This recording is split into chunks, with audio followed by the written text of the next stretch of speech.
Welcome to January 22nd, 1920. I'm Dr. Mark Hatala, and I'm a cognitive scientist who does research and teaches a university-level class on time travel. Today we're going to visit with Palm Beach High Society, which is really a redundant term because people in Palm Beach are all very wealthy. Now, the person responsible for the rich moving down there was one of the founders of Standard Oil, and his name was Henry Flagler. And he was actually partners with John D. Rockefeller, who is the world's first billionaire. Now, he's credited with using his Standard Oil monopoly money to build Miami and Palm Beach, and he fell down a flight of marble stairs in 1913. So he's not in today's video. But our video opens with Jerome Napoleon Bonaparte, and he was the great-grandson of Napoleon's brother. He graduated from Harvard in 1899. He was quite popular in high society, and in 1921 he was even offered the throne of Albania, but he refused it because he was an American citizen. You can see his wife behind him, Blanche Pierce Strebe, and they were married in 1914. She brought 2 children into the marriage. He died in 1922, but they had no children together. The video then cuts to Eileen Dillingham and Marjorie Newton. Now, I couldn't find anything about Marjorie, but Eileen had been a dancer in the Alla Nazimova dance troupe, and she met her husband Charles, who we'll meet here in just a little bit, by appearing in his theatrical productions. They were married in 1913 because his first wife had died in 1906, and they were a staple of the Palm Beach winter season and the European social scene. They used to go to the horse races at Ascot. Their marriage ended in 1924 when she married Julius Broome Livingston Allen.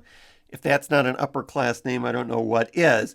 He was 12 years her junior, which was kind of a scandal at the time, and they married and divorced twice.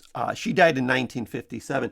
I guess I should say, too, her divorce from Dillingham was even covered in Time magazine at the time. That's how significant it was considered. Next up are Mr. and Mrs. Cw Gutteridge.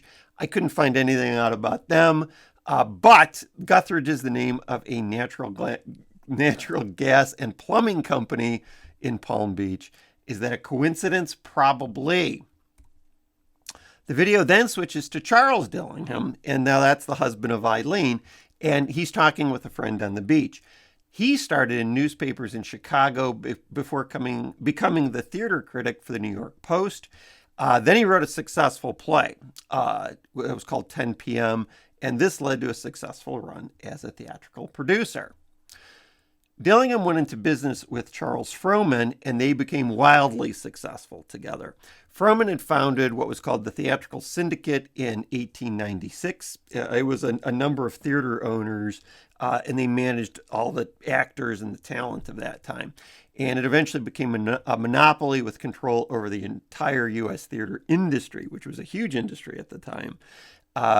That broke up in 1910 when 1,200 smaller theater owners split with them.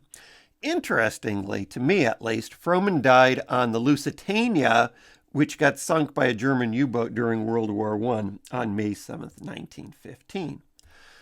Also significant, Dillingham and Frohman weren't just business partners, but they were also lovers, and they lived together between Dillingham's divorces and the death of his first wife.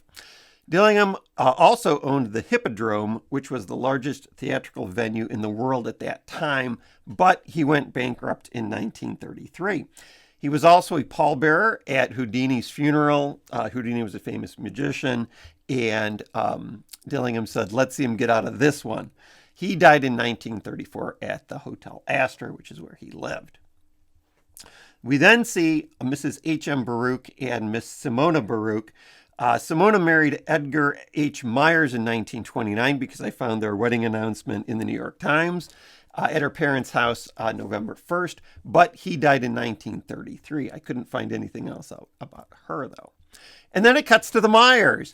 So their son isn't in the video, but they would be Simona's in-laws 9 years later. And this leads to another subject, which is our crowd. And that was the term used by New York's wealthy Jewish community who spent their winters in Palm Beach society. Now, they were sometimes subjected to exclusion from clubs due to anti-Semitism, which was rife at that time, but sometimes they were admitted too, usually under a quota system. In the picture there to the right is Bernard Baruch, and he was a financier and statesman. He advised President Wilson and President Roosevelt, and he endowed Baruch College in New York City. The most aristocratic and socially prominent families of the time, the Warburgs, the Gimbles, the Seligmans, the Loebs, they all socialized together and intermarried, really, in Palm Beach. The video then cuts to Margaret Frances Andrews. She was a socialite from Newport, Rhode Island, and a prize-winning dog breeder. She was also a part of the Jewish community of Palm Beach. In 1915, she married Morgan Belmont at her parents' house, which was called Rockery Hall in Newport, and they had a daughter also named Margaret in 1917. In 1920, which is the same year as our video, Margaret appeared in the movie Way Down East with Lillian Gish. So Gish is to the far left, and then Margaret is next to her. The film was directed by D.W. Griffith. He also famously or infamously did Birth of a Nation, and the movie made a $1 million profit, although it had to be censored in some places because it had scenes with women smoking. They were considered socialites. That was very sophisticated at that time, but it was also considered inappropriate. Margaret's husband was Morgan Belmont, and he was the head of the banking firm August Belmont and Company, which was his grandfather's company. He graduated from Harvard in 1914 and retired in 1925, which isn't bad, in my opinion, 11 years of hard work. He died in the Hamptons in 1954, and Margaret, his wife, died in 1945. The video ends with Miss Bonnie Boyd, but I couldn't find anything about her, so I thought I'd include another picture of Margaret Belmont, this time at a Newport dog show. Please like and subscribe, and if you'd like to experience the past in real time, buy my book, Budget Time Travel.